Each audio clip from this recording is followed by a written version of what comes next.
Alors, comme ça, le droit du travail, c'est un non-droit. C'est un non-droit, oui.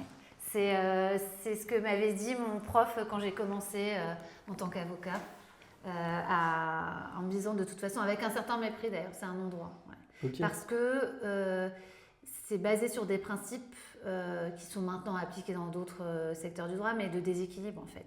C'est-à-dire qu'on considère, pour construire la norme de droit, qu'il y a une partie faible qui doit être protégée et une partie qui est présumée forte. Et toute l'histoire et tout l'enjeu et tout l'intérêt de la matière, c'est qu'aujourd'hui, ce rapport de force, il a pu fluctuer et qu'il peut même parfois être inversé. Voilà. C'est ce qui explique l'insécurité juridique, en fait. Quand on est employeur, on ne sait pas vraiment comment on peut se positionner. Quand on est salarié, on ne sait pas trop qui... Ah bah il y a une grosse, oui il y a une grosse part d'imprévisibilité en fait dans une décision judiciaire, dans une décision prud'homale par exemple. Alors elle est quand même, elle peut être anticipée, hein. On peut essayer de construire un dossier. C'est tout l'intérêt d'ailleurs d'être un avocat et puis de construire un dossier en partenariat avec ton client. Mais c'est vrai que oui, il y a une part, ne serait-ce que parce qu'en fait les prud'hommes, on en a parlé, les prud'hommes c'est une juridiction qui est rendue par des non-juristes. C'est en fait une justice qui a été confiée aux acteurs du monde du travail, qui ne sont pas forcément juristes. Ça ne devient en fait juridique qu'à hauteur de cours. Mais Donc, ça veut dire que concrètement, par rapport à un autre droit, le droit du travail est plus complexe à appréhender ou c'est plus difficile de se sécuriser? alors, déjà dans ses sources, c'est évidemment différent du droit plus classique, on va dire du droit civil hein, ou du droit pénal. Puis surtout qu'il est rendu en première instance en tous les cas par des gens qui ne sont pas des juristes, qui donc vont avoir une appréciation d'une relation de travail ou de chaque affaire de façon complètement casuistique, factuelle en fait. Donc en fait ils vont se demander qui a raison, qui a l'air de bonne foi, qui finalement doit être protégé par la justice et qui doit avoir raison en fait. Davantage que est-ce que sa demande est fondée juridiquement, est-ce que c'est lui qui doit avoir gain de cause, est-ce que la règle de droit conduit à lui donner raison. Voilà. Ok, c'est plus de l'affect en fait. Il y a beaucoup d'affect. Ouais. Et il y a d'ailleurs la juridiction prud'homale et tu peux avoir soit une présidence salariée, soit une présidence employeur. Et fonction de la présidence, tu auras évidemment un sens des décisions qui ne sera pas le même. Puis surtout, et ça c'est moi un de mes principaux... c'est la motivation qui est importante. Quand un employeur, quand un salarié, quand n'importe qui, un justiciable va avoir une juridiction, il a besoin de savoir le sens de la décision, mais surtout pourquoi est-ce qu'on lui a donné raison ou pourquoi on lui a donné tort et qu'est-ce qu'il aurait pu faire de différent pour ne pas en arriver là. Et ça, c'est pas toujours très clair. C'est pas toujours très clair, c'est pas toujours bien motivé. Parfois, c'est une motivation même presque politique. Donc c'est effectivement à chaque fois un paramètre que nous on intègre en disant et qu'on intègre aussi par exemple dans l'approche de la conciliation, dans l'approche de la gestion du risque pour le client ou pour qu'il soit employeur ou salarié d'ailleurs, hein, mais essentiellement employeur. Voilà, qu'est-ce qu'on risque et qu'est-ce qu'on risque juridiquement et qu'est-ce qu'on risque factuellement devant ce conseil de prud'homme avec cette formation-là, formation paritaire ou formation de départage quand on n'arrive pas à se mettre d'accord. Ok, mais là en gros, on fait appel à un avocat quand on a un problème. Mais du coup, comment on évite les problèmes? C'est ça la vraie question. Non, la vraie question, moi, c'est quelque chose qui m'afflige. D'ailleurs, c'est pas tellement le sens de l'évolution de la profession. Moi, je déteste quand un client vient me dire qu'il vient parce qu'il a un problème et qu'il espère de ne pas me revoir avant longtemps. Ok. Moi, j'aime justement avoir cet accompagnement en amont du client pour pouvoir justement lui éviter d'en arriver dans des situations de drama ou dans des situations où on est obligé d'aller effectivement d'aller plaider. C'est pas que j'aime pas plaider, il y a des affaires qu'on décide d'aller plaider parce qu'on a envie d'avoir une décision qui fasse avancer les choses et qui peut-être va être aussi une forme d'exemplarité pour les autres salariés et pour l'employeur et qui permet d'avoir un curseur sur une question finalement qui n'a pas de réponse facile en droit. Okay. Là, les derniers temps, il y a eu toute l'évolution en matière de droit du travail, notamment sur le droit de la preuve, sur qu'est-ce qu'on peut utiliser devant un tribunal pour pouvoir prouver, parce qu'en fait, il y a une vérité judiciaire, il y a une vérité, il y a la réalité, on va dire, et il y a la vérité judiciaire, c'est-à-dire il y a ce qui se passe réellement entre toi et moi, et puis il y a ce que je vais ensuite pouvoir exposer à un tribunal qu'on s'est dit. Okay. Et parfois, c'est pas la même chose. Okay. Et donc maintenant, il y a des enregistrements. Et toute la question, et d'ailleurs c'est venu de là, dans quelle mesure on peut utiliser un enregistrement devant un tribunal et devant notamment un conseil de prud'homme. Mais ça veut dire, tu dis, ouais, comme quoi il vaut mieux venir te voir, par exemple toi ou un de tes confrères, en amont. Mais aujourd'hui, je vais parler dans mon métier, donc en gestion de la paye. En fait, on a un interlocuteur qui peut être, par exemple, un expert comptable, un gestionnaire de paye, un responsable paye, mais dedans, on ne va pas forcément intégrer un avocat, on peut intégrer un juriste. Mais du coup, j'aimerais que tu m'expliques pourquoi il faudrait qu'on intègre finalement un avocat à l'heure où aujourd'hui tout le marketing qui est fait notamment au niveau de la gestion de la paye, c'est faites votre paye vous-même. En gros, c'est tellement facile, c'est tellement simple que vous pouvez tout faire tout seul juste en vous fiant à un logiciel de paye. Alors ça c'est compliqué. On peut raisonner en termes d'exemples concrets pour illustrer effectivement la gestion de paye, c'est aussi et essentiellement déjà une mise en place au départ et l'entrée de certains éléments.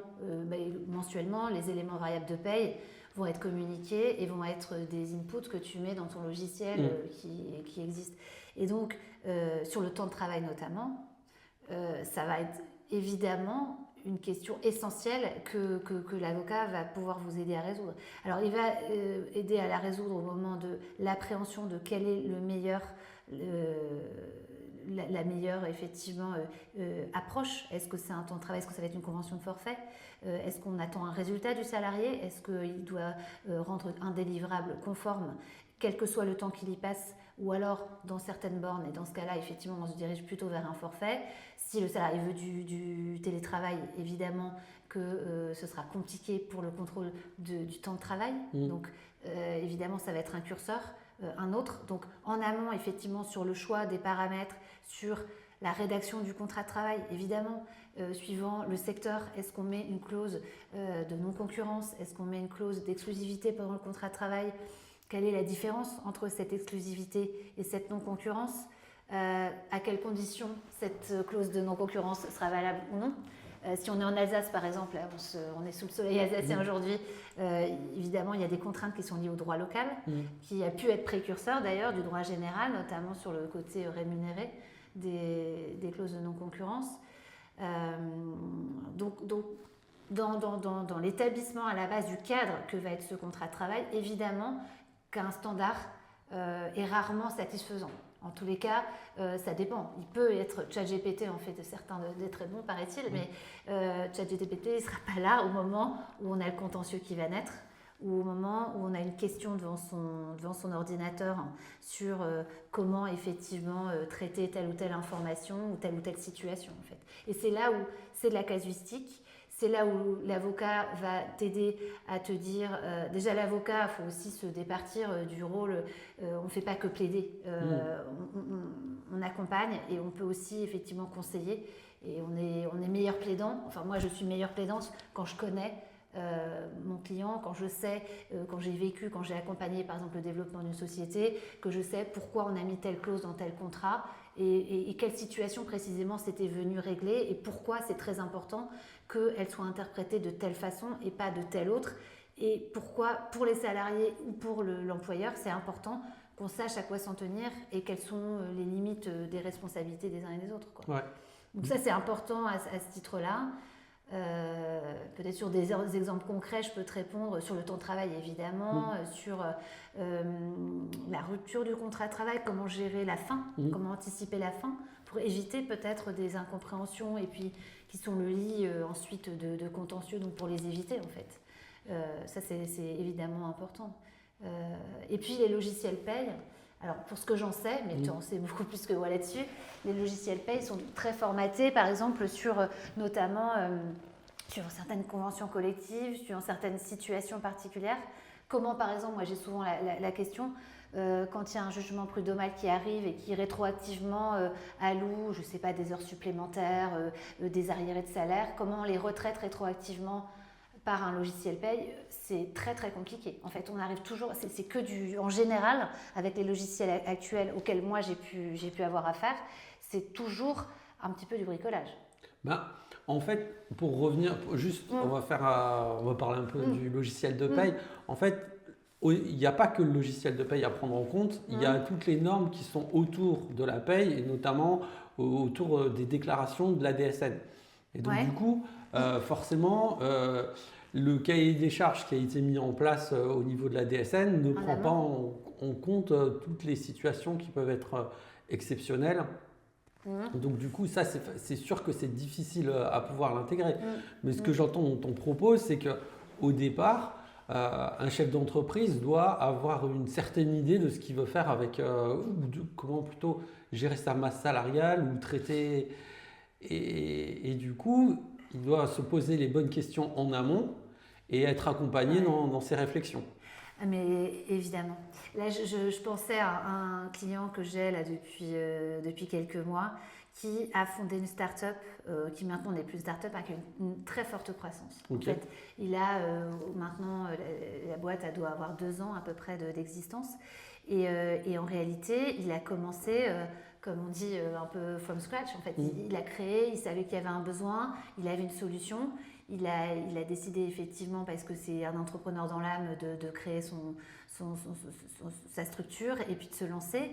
Et en fait, très rapidement, il y a eu une forte croissance. Il travaille avec des consultants, donc forte croissance avec une jeune RH qui sortait de l'école et qui avait une théorie effectivement très assise, mais pas du tout la pratique, et qui était très formée en recrutement parce que c'était son besoin premier, donc elle a fait beaucoup de recrutement. Mais sauf que la structuration derrière des relations de travail, notamment de l'appréhension du temps de travail, des nouveaux modes de travail, n'a pas été suffisamment appréhendée. Et c'est vrai qu'en plus, dans un environnement qui est l'environnement start-up, très bienveillant, donc évidemment, il y a effectivement le baby-foot dans les locaux, etc. Mais il y a une espèce de confusion qui s'est faite entre la camaraderie, l'ambiance un peu jeune, etc. et les exigences du contrat de travail que sont notamment de contrôler le temps de travail, de le cadrer. Et il y a eu beaucoup d'incompréhension et de non-communication et de confusion qui font que quand moi je suis arrivée, c'était dans un contexte de crise parce que il n'y avait pas vraiment d'appréhension claire des rôles des uns et des autres, des droits et des obligations de chacun.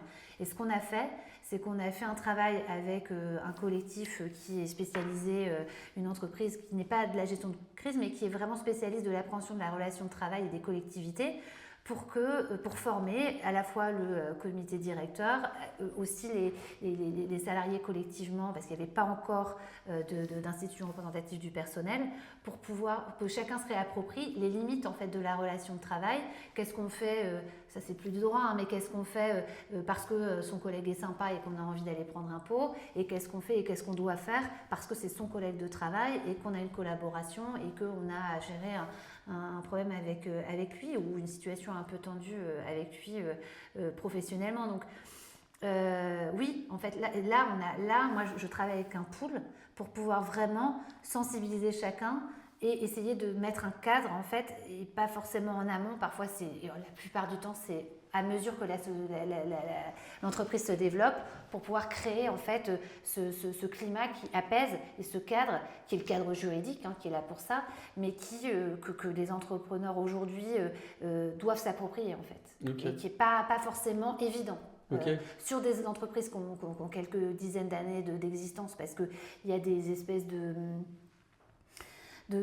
légendes en fait, on perd toujours au prud'homme, enfin des espèces de choses qui se sont ancrées à mesure que l'entreprise a évolué et qui sont plus vraies maintenant, parce qu'on peut gagner un prud'homme et on peut gagner un litige de droit du travail, mais il faut le bâtir, il faut l'expliquer et il faut avoir une approche qui soit une approche fondée en droit et puis aussi qui soit mesurée et humainement admissible en fait. Et si on a tout ça, il n'y a pas de raison qu'on prospère pas et qu'on n'ait pas gain de cause, quoi. Okay. En tous les cas, moi, c'est mon approche. Voilà. Okay. Donc, l'idée principale, c'est de poser un cadre. Oui. Mais est-ce que ce cadre, il existe vraiment par rapport à toutes ces règles du droit du travail, de convention collective, de revirement de jurisprudence? Je pense notamment, enfin le plus frappant, c'est cette histoire des congés payés qui s'acquièrent pendant la maladie. Du coup, ça a changé, enfin ça a renversé la table. Et moi, je me dis qu'un entrepreneur aujourd'hui, il doit penser à ce qui marche aujourd'hui et ce qui risque de perdre demain. Donc, le cadre, il est complexe. Donc, ça veut aussi dire qu'aujourd'hui, on a un cadre, mais que demain, le cadre, il peut changer et qu'il faut suivre cette évolution de cadre et du coup, être bien conseillé et prêt à faire, on va dire, du management et de la conduite de changement auprès des salariés. Mais ça, c'est sûr. Enfin, ça, c'est une partie énorme et c'est ce qui fait tout l'intérêt. Alors, sur la deuxième partie de ta question, sur la conduite du management, sur la formation, sur le partage d'expérience et l'apport de l'expert, en fait. Ça, c'est important. C'est de la formation, c'est tout ce qui fait le côté humain qui est extra-judiciaire de notre travail et que moi, je trouve très important et que j'aime beaucoup. Donc ça, évidemment, c'est important. Après, tu me parles de cadre. Il y en a beaucoup des cadres, en fait. Ah ouais, là, et en fait, le travail de l'avocat, c'est de les connaître, ces cadres, et à chaque fois d'aller les chercher pour les superposer. Parce que là, ce dont tu me parles, là, sur les congés payés où on a renversé la table, là, on est à Strasbourg, je veux dire, c'est un cadre européen, en fait. Et c'est pas tombé de nulle part, en fait. C'est quelque chose, c'est une discussion qui avait déjà lieu. Et simplement, et là, c'est là où aussi, c'est une part de la profession, je dis souvent aux collaborateurs qu'on peut avoir, etc., enfin, l'espèce de vision éthérée de l'avocat qui est pas drôle et qui est vraiment la norme et qui est le cadre et qui une restriction et qui dans les entreprises c'est comme la gestion paye, c'est comme les juristes et finalement un empêcheur de tourner en rond et un empêcheur de créer. C'est pas ça en fait. L'avocat, le juriste, il doit justement avoir toujours cette agilité et cette créativité d'aller chercher le cadre qui va lui faire dire et qui va lui permettre d'arriver au résultat qu'il veut imposer en fait. Et donc là, effectivement, c'est des confrères d'aller chercher un cadre européen, d'aller chercher une inégalité par rapport à ce qui se passe dans les autres pays pour pouvoir invoquer effectivement avec des leviers qui sont des leviers européens, une nouvelle prétention, etc. C'est effectivement cette créativité, de la porter, de la plaider et de la faire juger, ça a été à leur mérite en fait de tout ça, mais c'était quelque chose qui était prévisible. Ah oui. Bien sûr, l'argument, c'était un argument qui avait d'ailleurs été même organisé par certains syndicats, etc., et qui était systématiquement soumis aux juridictions pour pouvoir petit à petit faire monter en fait l'argument, lui faire prendre sa matérialité et ensuite être acté par la Cour de cassation. Okay. Ouais, les instruments de droit européen sont des instruments quand même qui sont à connaître parce qu'ils sont importants, qui viendront apporter encore d'autres inflexions au droit du travail. Notamment, il me semble avoir vu cette histoire de transparence salariale. Alors tout ça, tout ce qui est égalité salariale aussi, ça vient de là. Tout ce qui est le droit à la preuve aussi, les récentes évolutions, ça vient beaucoup de là, de sources européennes. Donc après, toutes ne sont pas effectivement actées. C'est-à-dire que au sein de l'Union européenne, il y a quand même des systèmes de droit indépendants, des juridictions indépendantes, et il y a quand même typiquement les plafonds Macron qui ont été mis en place pour permettre une prévisibilité et mettre un curseur effectivement dans les condamnations qui peuvent intervenir en cas de défaut de cause réelle et sérieuse. Aujourd'hui, malgré effectivement ce qui a pu être plaidé, malgré certaines résistances encore qu'on peut trouver, on est à peu près aujourd'hui sûr que c'est un curseur prévisible et fiable devant les juridictions aujourd'hui. Donc ça, ça, c'est la vie des judiciaires qui est en parallèle de la vie de l'entreprise et qui, effectivement, est le sel et les rebondissements, le sel de la vie, effectivement. Et puis, pourquoi il faut de l'humain derrière ces machines? Parce qu'évidemment, les logiciels se tromperont toujours, en fait. Mais du coup, Moi, ce que je comprends dans ce que tu me dis, c'est qu'il y a beaucoup d'évolutions à venir, qu'il faut pouvoir les prévoir et donc du coup qu'il faut être au courant. Donc ça veut dire qu'il n'y a Et pas puis d'autre on choix. peut les amener aussi, les évolutions. C'est-à-dire, On peut les amener, on peut considérer qu'il y a certaines procédures ou certains cas qui doivent être soumis à une juridiction, qui sont soumis parce que le résultat aujourd'hui dans l'entreprise n'est pas un résultat qui est un résultat juste en fait. mm, Parce qu'il y a des inégalités aussi entre plusieurs statuts. Il y a aussi certains errements, il y a aussi, je pense à l'inaptitude, elle peut être appréhendée de différentes façons. Encore aujourd'hui, ça se construit. Là, il y a récemment un nouveau formulaire qui vient d'être mis en place et qui va entrer en vigueur parce que par la médecine du travail, parce qu'en fait, on voyait dans la pratique que suivant les médecins du travail, on avait des approches qui étaient complètement distinctes et totalement disparates, voire inconciliables, et qui pouvaient générer des inégalités au sein de l'entreprise et aussi à l'extérieur entre plusieurs entreprises et plusieurs approches en fait. Donc ça oui, évidemment, ça va évidemment un jour être jugé, être plaidé et créer du droit en fait. Donc, et tout l'avantage d'échanger avec, quand on a une collaboration, une vraie relation réussie entre un cabinet d'avocats et puis une entreprise ou même sur l'accompagnement de salariés, c'est justement d'anticiper tout ça. ok. Donc la plupart des chefs d'entreprise veulent de la simplification, mais je pense que cette simplification, c'est une légende quelque part. Alors, la simplification du droit, du bulletin de salaire, de quoi Bon, on va pas se mentir, la simplification du bulletin de salaire, il faudrait simplifier tout le système de cotisation. C'est ça. Aujourd'hui, la simplification des bulletins de paye, ça va consister à cacher des rubriques, voilà, pour faire un papier un peu plus fin, ou ne plus donner de bulletin de paye que sur demande, enfin ce genre de choses. Mais la simplification du droit, je pense, ou simplification des procédures.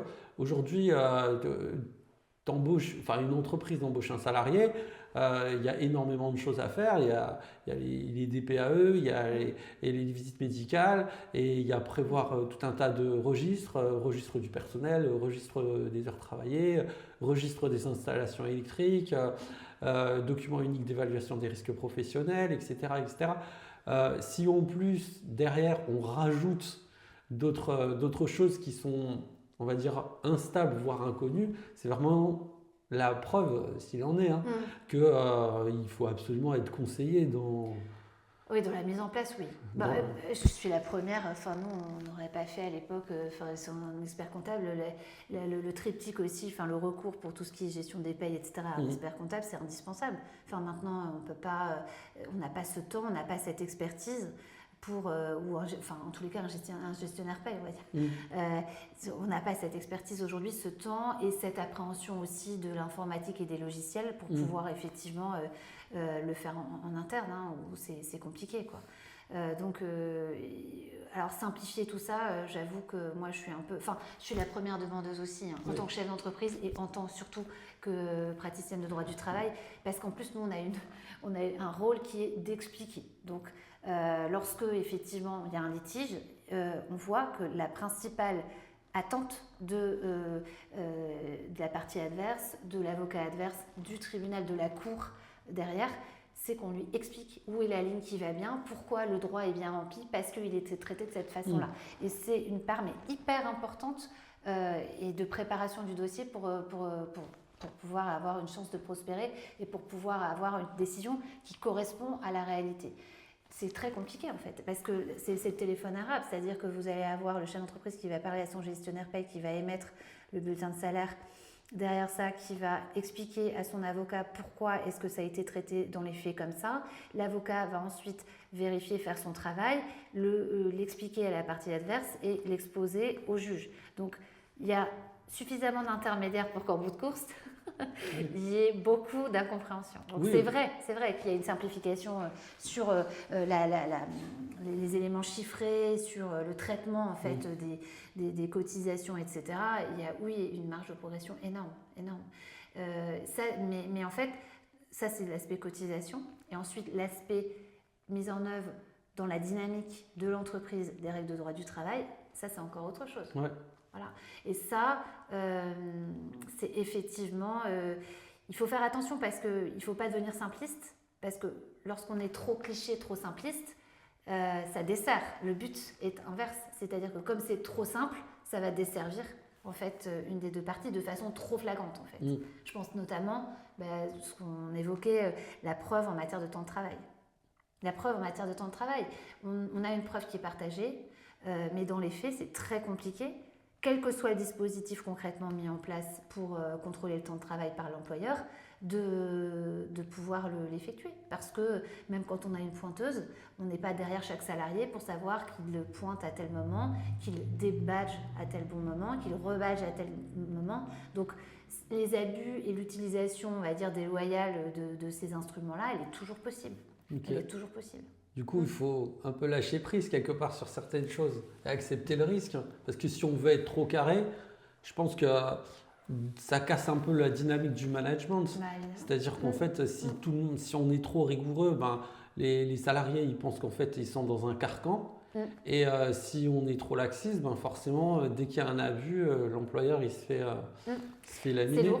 Non, mais bien sûr, c'est toute l'antinomie, c'est toute la problématique de toutes les entreprises aujourd'hui. Okay. C'est-à-dire que si on veut avoir une dynamique, on va dire, bienveillante, si on veut avoir un management qui est le management par la récompense, par la bienveillance, par la confiance, on se détache nécessairement, on autorise le télétravail, on n'est pas toujours en train de contrôler les choses, et donc on s'expose à ce qu'à un moment donné, cette bienveillance, elle vous revienne dans la figure et un jour on vous la fasse payer et on considère qu'on remette rétroactivement en cause le côté constructif et la confiance qui devait présider à la relation de travail. Ça c'est évident, c'est un vrai... Moi, les cas les plus injustes que j'ai pu rencontrer dans ma vie, c'est ça. C'est toujours le chef d'entreprise qui se dit... mais pas lui, mais pas elle. Lui, je lui faisais confiance. Lui, c'était mon bras droit. Lui, voilà, j'ai trop donné. Combien de fois j'ai entendu ça ? J'ai été trop sympa, en fait. J'ai été trop sympa. Et je ne suis pas tout à fait d'accord avec ça. On est trop sympa, on le vit une fois. Mais je pense qu'il faut rester professionnel, bienveillant. Ça veut dire pas être trop sympa, mais il faut accepter le risque, mais savoir le cadrer. C'est-à-dire que commencer à faire confiance, mais au moment où on voit que le cadre doit revenir, le remettre en place. C'est pas simple, hein. Il y a beaucoup de gens qui... Mais c'est effectivement souvent le sel et notre quotidien. Mais ça veut dire que c'est plus simple pour une entreprise de se sécuriser en ayant un cadre strict qu'un cadre bienveillant. Parfois, si sur le plan... Alors, ça dépend de l'entreprise, ça dépend du secteur. Sur le plan judiciaire, malheureusement, ce qu'on peut voir, c'est qu'en fait, les entreprises qui ne lâchent rien, qui sont hyper cadrées, hyper processées, etc., parfois, justement, ont plus facilement gain de cause que des entreprises avec une approche plus souple, plus bienveillante ou plus ouverte. Parce qu'effectivement, par définition, il y a de l'humain et que derrière, il y a davantage de dérapage, en fait, voilà. Moi, ce que je pense aussi, c'est ce qu'il faut travailler au sein des entreprises. Beaucoup, ce sont les valeurs. Okay. C'est-à-dire que, notamment la valeur de la loyauté, on dit souvent, j'en parlais encore il n'y a pas longtemps, quand on recrute, on a les gens qui ont un bon esprit et les compétences, les gens qui ont un bon esprit et pas les compétences, les gens qui ont ni les compétences ni le bon esprit, et les gens qui ont les compétences et le bon esprit. Et là, les gens qui n'ont pas les compétences et pas le bon esprit, il ne faut pas les prendre. Les gens qui ont les compétences et le bon esprit, il faut franchement les prendre, puisque ça, c'est la perle rare. Et ensuite, le critère entre celui qui a les compétences et pas le bon esprit et celui qui n'a pas les compétences mais le bon esprit, c'est le dernier qu'il faut prendre. Okay. Parce que l'expertise, les compétences, on peut toujours les faire monter et que c'est le sel en fait d'une communauté de travail que d'avoir des gens qui sont loyaux, des gens qui sont impliqués, des gens qui sont là pour partager des valeurs qui sont des valeurs de l'entreprise. Et ça ne s'acquiert pas. Si on ne l'a pas, on ne l'aura jamais. Et c'est le verre dans le fruit. et ça ne se passera pas bien. Okay. Voilà. Donc ça, c'est vraiment, et moi c'est mon retour d'expérience aussi. Ouais. C'est-à-dire qu'il faut que cette confiance, alors elle soit là et elle se développe, et que le bon esprit, la loyauté, qui maintenant va être une valeur, j'espère, de plus en plus reconnue, actée et effectivement intégrée. Tout ce qui est conformité en droit du travail, je pense à vraiment des beaux jours devant soi. On a vraiment je pense, une vraie demande en termes de validation de l'approche et des normes de loyauté et de loyauté essentiellement au sein de la communauté de travail. Et de fiabilité aussi, oui, c'est important. D'accord. Et de confidentialité aussi. Oui. La confidentialité, c'est essentiel dans beaucoup d'entreprises. Et c'est quelque chose qui n'est pas toujours connu ou dont on ne mesure pas, je dirais pour certaines générations, on ne mesure pas l'importance de tout ça. Donc ça, ce sont des valeurs qui ne sont pas renseignées, mais qui peut-être qu'on doit effectivement réinsuffler dans les communautés de travail pour que chacun soit conscient de ses responsabilités. Ok, mais là, en fait, que je t'entends parler de loyauté, je suis sûr que les personnes qui vont voir la vidéo, et surtout si c'est des salariés, se disent mais on ne va pas être loyal avec une entreprise alors qu'ils ont déjà connu des trahisons et inversement. Du coup, toi, au niveau de ton parcours, tu défends plus les salariés ou les entreprises ? Alors, je défends davantage les entreprises, mais aussi les salariés. Ouais. Sur les dernières années, j'ai beaucoup eu de problématiques justement et ça, c'est une de mes... un de mes dadas, si tu peux appeler ça comme ça, c'est-à-dire la loyauté, c'est une obligation réciproque, elle est prévue dans le Code du travail, d'un côté comme de l'autre, d'accord ? Donc effectivement, dans n'importe quelle relation, en général, c'est du donnant-donnant. Et d'ailleurs, c'est ce qu'on appelle juridiquement l'exception d'inexécution. C'est-à-dire que si on a l'impression qu'il n'y a pas de loyauté en face, on ne va pas, nous, faire preuve de loyauté, d'accord ? Mais ça, c'est une erreur. Parce que là, on se fragilise dans son approche et on risque de se mettre en situation de fautive, en fait. La loyauté, c'est un état d'esprit. C'est-à-dire qu'on ne dénigre pas l'autre. Mais ça veut dire qu'un employeur n'a pas le droit de maltraiter ou de dire du mal à l'extérieur d'un de ses salariés, mais que c'est réciproque. C'est-à-dire qu'un salarié n'a pas non plus à dénigrer ou à remettre en cause son employeur qui, effectivement, au profit duquel il doit d'avoir une certaine loyauté, c'est-à-dire une certaine confidentialité sur ce qui se passe dans la communauté de l'entreprise aussi. Autant d'obligations morales, on va dire, qui sont très importantes. Alors, qu'est-ce que c'est une déloyauté de l'employeur vis-à-vis de son salarié ? C'est-à-dire c'est une attente déçue. Ce serait ça. C'est-à-dire un salarié qui se dit où j'ai été maltraité, où on a été déloyal parce qu'on m'a empêché de prendre des vacances, par exemple. Peut-être, je pense que après il ne faut pas réduire les choses. En fait, il y a effectivement des gens qui peuvent chouiner pour des détails, mais je pense que la majorité, c'est quelquefois une vraie blessure, en fait. Je pense que c'est plutôt des relations humaines, en fait. Mine de rien, l'entreprise est peut-être une grosse entreprise, ça reste quand même des relations humaines. Et je dirais peut-être aussi, je ne sais pas, il faudrait que les personnes qui commentent cette vidéo nous le disent, mais j'ai l'impression que c'est un peu dans l'air du temps, en fait, où on va prendre des personnes à usage unique. Et du coup, comment tu veux créer une relation stable en sachant que tu es là pour un temps et que de toute façon ta carrière tu la feras pas là, et que du coup tu as toujours cette idée qu'en fait il y en a un qui se sert de l'autre au détriment, enfin l'un se sert au détriment de l'autre. En fait, et j'ai aussi l'impression que cet état d'esprit fait que c'est pour ça qu'en fait on a plutôt, en tant que chef d'entreprise, intérêt à créer des cadres pour en réalité se protéger d'une déloyauté. En fait, j'ai l'impression que tout ça, ce cadre, c'est le au cas où. Et quelque part, je comprends que les entreprises, elles sont dans quelque chose de bienveillant parce qu'elles espèrent plus que ça se passe mieux, parce que la productivité est meilleure.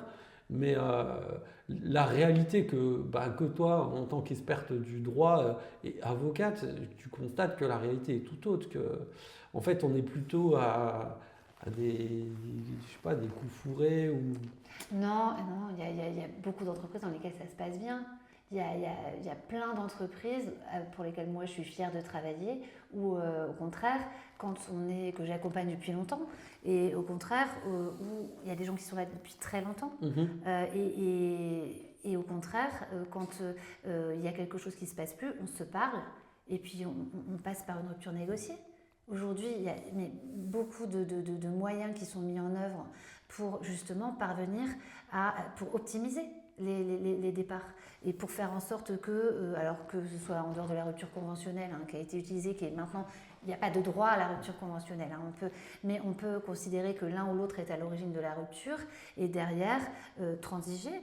Et on peut même conclure ce qu'on appelle devant un conseil de prud'homme une indemnité forfaitaire de conciliation qui permet d'optimiser fiscalement pour le salarié, de limiter les charges, de ne pas impacter les délais de carence. Tout ça, c'est possible. Et c'est à nous, effectivement, de le mettre en musique et de le construire. Donc nous, on construit où est le problème, est-ce qu'on peut le résoudre ou non. Si on ne peut pas le résoudre, alors il faut rompre. La rupture, c'est en soi jamais une fin. Parce que effectivement, si c'est une rupture par le haut avec laquelle chacun est OK, c'est-à-dire qu'on sait qu'on est arrivé au bout d'un chemin et donc on décide de déconstruire intelligemment, on le déconstruit intelligemment. On construit un accord. Dans cet accord, on n'oublie pas de rappeler, parce que c'est fondamental, que l'obligation de loyauté dont on parlait, elle survit à la rupture du contrat de travail. Donc, c'est pas parce qu'on est libéré qu'on peut faire n'importe quoi, qu'on peut dénigrer la partie adverse, qu'on peut faire une concurrence déloyale en utilisant des informations confidentielles. Tout ça, c'est pas possible et ça se réécrit pour que les choses soient bien cadrées aussi à la sortie. D'accord ? Okay. Ça, c'est hyper important. Voilà. Et après, sur les relations qui sont des relations peut-être temporaires, instables. Qu'est-ce que tu m'as dit ? On profite l'un de l'autre. Ouais, c'est ça. Mais c'est l'essence d'une relation de travail. Un contrat, c'est que le salarié, il attend une rémunération et un job qui soit raccord avec ses compétences, son expertise et ses aspirations, peut-être un sens qu'il attend. Et l'employeur, il attend une prestation et un état d'esprit qui aille dans le sens du développement et de l'exploitation de son entreprise. Donc, par définition, il y a une attente derrière. On n'est pas là juste parce qu'on s'aime, en fait. Et justement, pas parce qu'on s'aime. On peut s'aimer, mais d'abord parce qu'il y a une attente. Et que cette attente, elle doit être très bien cadrée pour que les choses se passent bien. Et après... je peux aussi te dire, et tu le sais, que les chefs d'entreprise, ils adoreraient souvent qu'il y ait davantage d'implication et qu'il n'y ait pas l'appréhension par certains salariés du fait qu'ils sont là pour vivre une expérience. Je viens pour vivre une expérience et après je partirai.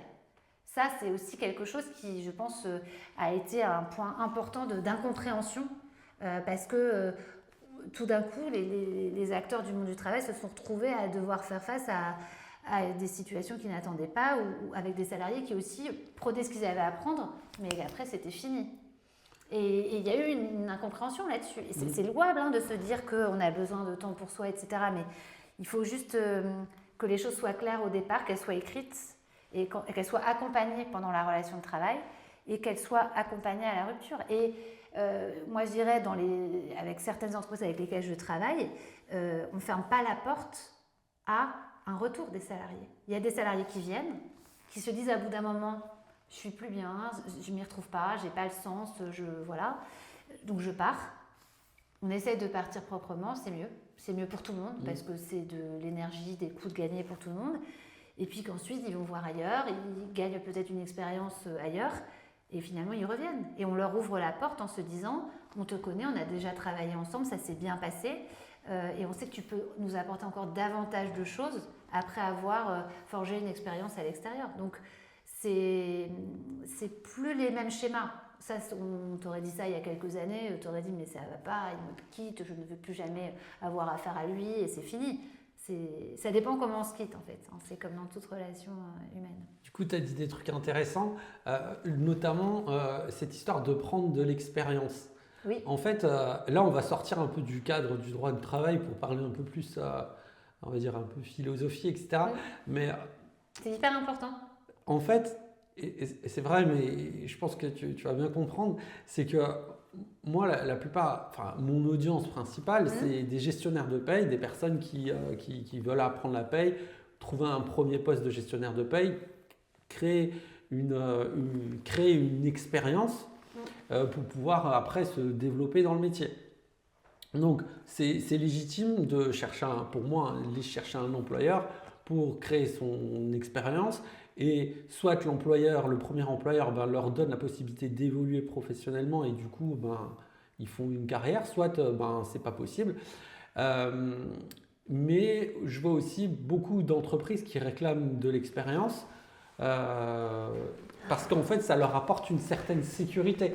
Et là je vais rebondir en fait sur ce que tu as dit précédemment sur les personnes qu'il vaut mieux recruter. Il vaut mieux recruter quelqu'un de motivé, de loyal et qui respecte la confidentialité. Bon, ça je compte sur tous les gestionnaires de paye, mais c'est important. Ouais. Mais du coup, c'est pas vraiment ce que voit le marché, ce que propose le marché en fait. Okay.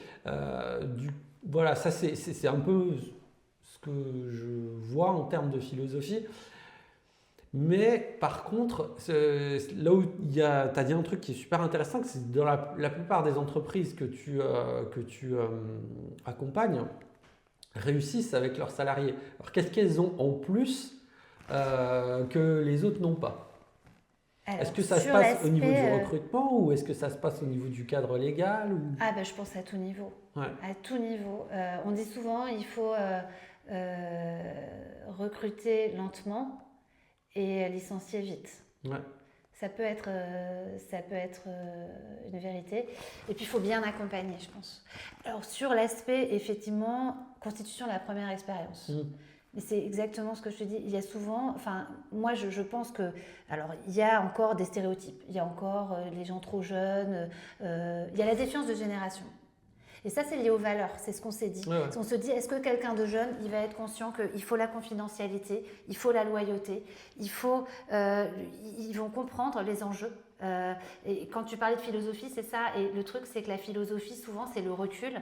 Et le recul, dans l'esprit commun, ça peut être en fait quelqu'un qui est plus âgé, qui a plus de bouteilles, plus d'expérience, parce qu'il a un retour d'expérience, etc. Mais je connais des personnes et des jeunes pros qui sont très jeunes et qui ont cette maturité, en fait. C'est de la maturité. C'est de connaître, d'avoir le recul par rapport à ses fonctions, de se dire qu'on veut être formé, mais de mesurer l'enjeu humain et de s'appliquer des obligations en n'étant pas dans une espèce d'approche de caricaturale de l'enfant gâté qui veut sa rémunération, qui ne veut que des droits et pas de devoirs. Il faut être conscient de ses devoirs, il faut être conscient de sa marge de progression. Il ne faut pas se survendre en ayant des prétentions trop importantes. Ça, c'est un point hyper important au départ. C'est-à-dire quand on a des prétentions très élevées, et qu'elles passent, on peut très bien les négocier, on peut être un super négociateur et très bien se placer et finalement débuter avec une rémunération très élevée.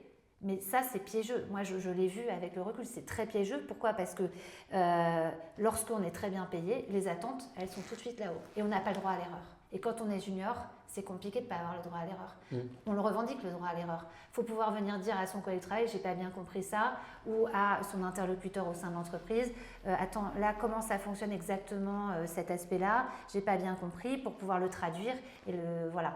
Et quand on est dans sa tour d'ivoire parce qu'on a des prétentions, et qu'on a négocié très bien son poste, c'est compliqué de le faire, ça. Donc voilà, une des sources d'incompréhension, ça peut être ça. Surtout que se survendre en sachant qu'on n'a pas les compétences, c'est déjà de la déloyauté. Oui, mais en fait, c'est pas toujours conscient. En fait, il y a des gens qui ont fait leur école, on leur a dit vous en avez bavé pendant votre école, vous avez droit à temps quand vous sortez.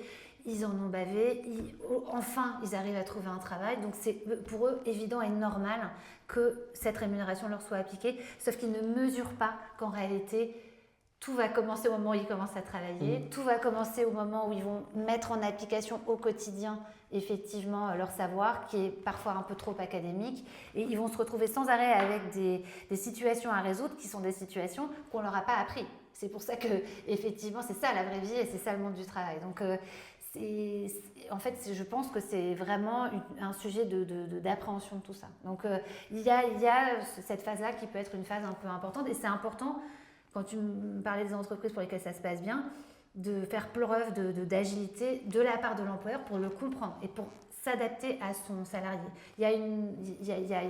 Le salarié doit s'adapter aux valeurs de l'entreprise, au cadre de l'entreprise, mais l'entreprise doit aussi rapidement prendre conscience et appréhender les forces et les faiblesses de son salarié et essayer de le former sur les faiblesses. Mais ça, pour ça, il faut qu'il y ait un dialogue et aussi et mettre en avant et utiliser ses talents. Donc, il faut savoir motiver et donner un sens aussi en utilisant en fait, les appétences et les compétences de ses salariés pour les mettre dans les tâches qui leur correspondent en fait. C'est ça. Et là, ça se passe bien. Et puis, si ça ne peut pas bien se passer, c'est ce qu'on disait tout à l'heure, on discute et puis y a rien n'est irrémédiable, il n'y a pas de drama, tout doit pouvoir se résoudre en fait. Il n'y a pas de raison, il y a de très rares raisons pour lesquelles quand même on bascule dans le drama sur une relation de travail en fait. Ça reste un travail tout ça quoi. Et du coup, tu me parles de valeurs, mais est-ce que tu penses qu'il faudrait dans un premier temps que les entreprises définissent leurs valeurs avant de construire leur cadre juridique autour? Ou est-ce que tu penses que c'est dans le cadre juridique qu'on va définir des valeurs? Option A. Les valeurs dans l'entreprise, c'est essentiel pour sa communication, pour son recrutement et pour qu'une entreprise se porte bien. La définition des valeurs, la définition de la raison d'être, la définition des valeurs cardinales de l'entreprise et de sa vision. Déjà, ça fait travailler en interne sur quelle est effectivement, ça permet à chacun de réfléchir à sa position et au sens de son travail. Et puis, ça permet effectivement d'être authentique par rapport à effectivement le cœur de son métier et sa raison d'être. Et le cadre qu'on va placer derrière et qu'est-ce qu'on va valoriser ou pas au sein de l'entreprise, qu'est-ce qu'on va mettre en avant ou pas pour ses salariés et comment effectivement chaque valeur va être mise en avant quoi, et va être organisée en fait, et sanctionnée aussi. En gros, c'est ce qu'on peut appeler la marque employeur quelque part. Alors, oui, mais la marque employeur, c'est de la com en fait. C'est là que je voulais y venir. En fait, aujourd'hui, les entreprises, elles vont créer, certaines entreprises vont créer ce genre de marque employeur, mais en fait, ça se voit que c'est du bullshit. Et puis, je pense que les petites entreprises, alors il n'y a rien de péjoratif, mais une petite entreprise, elle n'a pas forcément les ressources, l'envie et la connaissance de se créer de penser à des valeurs, en fait. Et du coup, elles sont peut-être plus sujettes à des risques juridiques. Alors, je ne suis pas sûre de ça. Okay. Les petites entreprises, ça dépend dans quel cadre elles sont créées. L'entreprise, à la base, c'est aussi effectivement les valeurs de son créateur et de son fondateur. Et s'il les imprime dès le départ, en posant ce que je te disais là, qu'est-ce que c'est le prérequis obligatoire ? C'est la bienveillance en fait, c'est l'implication et c'est le bon esprit en fait. Si ça dès le départ, l'entreprise elle se construit là-dessus et parce qu'il y a toujours à un moment donné dans la vie d'entreprise des dérapages possibles, on met le haut là et on se dit au fait pourquoi on est là, qu'est-ce qu'on attend et c'est des questionnements qu'on a régulièrement en interne, je pense que ça permet d'accompagner et ça reste là et ça permet au contraire d'accompagner la croissance et de se greffer là-dessus. L'entreprise que j'ai en tête et dont je te parle, elle existe depuis 30 ans, voire plus. J'ai connu son fondateur qui maintenant n'est plus là, mais il a réussi à imprimer et tout ça. Et maintenant, c'est une entreprise qui est très prospère, qui est dans le milieu pharmaceutique et qui se porte très bien sur ces valeurs-là. Je pense que c'est indépendant de la taille de l'entreprise, c'est une question de priorité en fait dans la structuration de l'entreprise. Et c'est pas toujours simple, c'est pas toujours simple. Et parfois, c'est ce que je voulais te dire, c'est que ça passe aussi par la sanction. C'est-à-dire que c'est pas que des choses toujours très agréables. Il y a un moment donné où quand quelqu'un s'éloigne des valeurs de l'entreprise, il faut pouvoir lui expliquer et s'il persiste, le sanctionner. Parce que quand on n'est pas en adéquation, il ne faut pas se raconter d'histoire, il faut savoir négocier un départ, il faut savoir imposer un départ. Et ça, c'est pas la partie la plus fun qui soit, c'est pas la partie la plus plaisante. Alors, mais ça permet à chacun de se repositionner. J'ai un cas, je pense à un cas. Ouais. Je travaille avec une entreprise qui fonctionne bien et qui a des salariés en fait qui sont toujours en retard, mais qui font du super bon travail, qui sont gentils avec les clients, mais au niveau des horaires, hein, donc je peux te parler des bulletins de paye, forcément c'est un peu plus complexe, hein, que tu n'as pas toutes les informations. Bien sûr. Hein. Et la problématique, c'est comment, s'il venait à sanctionner, il risquerait de perdre ses éléments, donc les salariés, et surtout il y a une pénurie de main-d'œuvre qui fait qu'en fait les salariés sont plus ou moins protégés de la sanction. Alors, qu'est-ce que tu pourrais conseiller, toi, en tant que spécialiste du droit, dans ce genre de choses, à savoir que les salariés font bien le travail, ils ne respectent pas le cadre et c'est difficile de sanctionner parce que derrière, les conséquences seraient un peu compliquées pour une petite entreprise. En fait, ce qui conduit les gens à plus respecter le cadre, dans ce que tu m'expliques, c'est un espèce de bouleversement des rapports de force où ils se disent que de toute façon, le chef d'entreprise ne trouvera pas quelqu'un pour faire le travail à sa place. Donc il s'octroie des... Voilà. Et est-ce que c'est... Alors là, je te parle, c'est pas un travail de juriste, mais en fait, en amont, pour pouvoir faire un travail de juriste cohérent et appliquer la bonne mesure, effectivement, il faut savoir est-ce que ces gens en sont conscients, est-ce que c'est délibéré, est-ce que voilà, d'où vient ce mauvais esprit qui finalement, petit à petit, s'instille, parce que c'est finalement quelque part un désengagement, quelque part un mauvais esprit.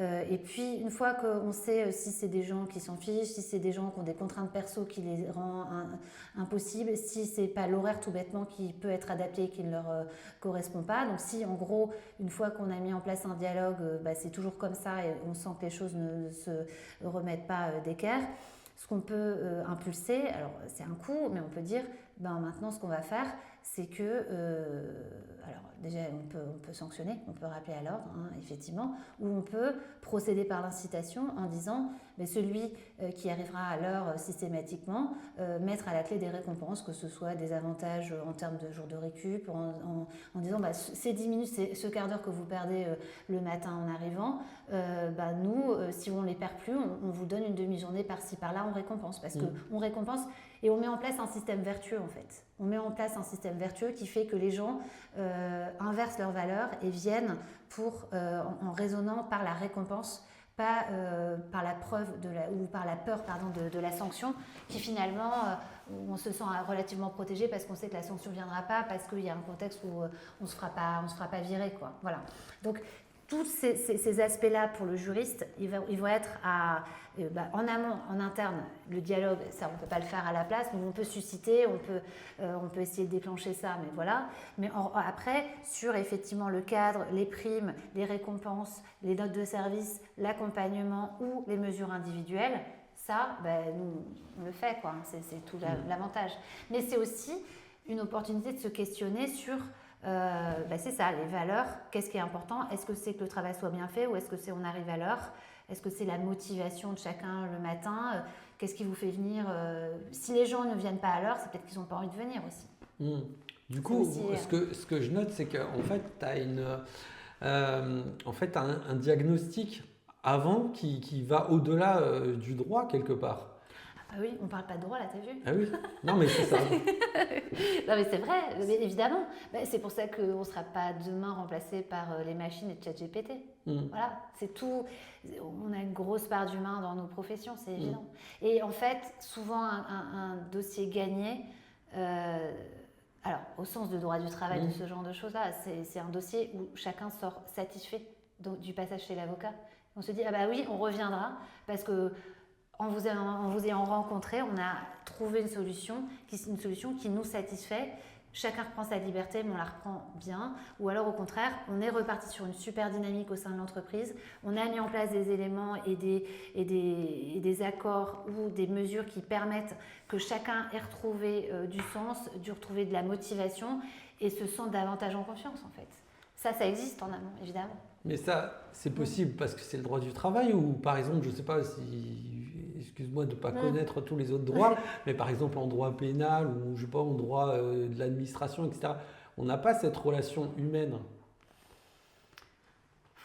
En droit, si, dans tous les. Moi, je fais beaucoup. Alors, j'ai une activité transverse, hein, donc je fais du droit du travail et aussi beaucoup de concurrence déloyale et beaucoup d'accompagnement dans les litiges commerciaux et dans la vie de l'entreprise en général. Donc, moi, j'ai une approche qui est une transverse déjà, et donc qui est celle des intérêts de l'entreprise. Donc, ces intérêts de l'entreprise, elles vont être en interne et elles vont être en externe. C'est-à-dire, en interne, ça va être notamment la gestion de ses relations humaines, ça va être effectivement la gestion de certains contrats, de certains prestataires, de certaines situations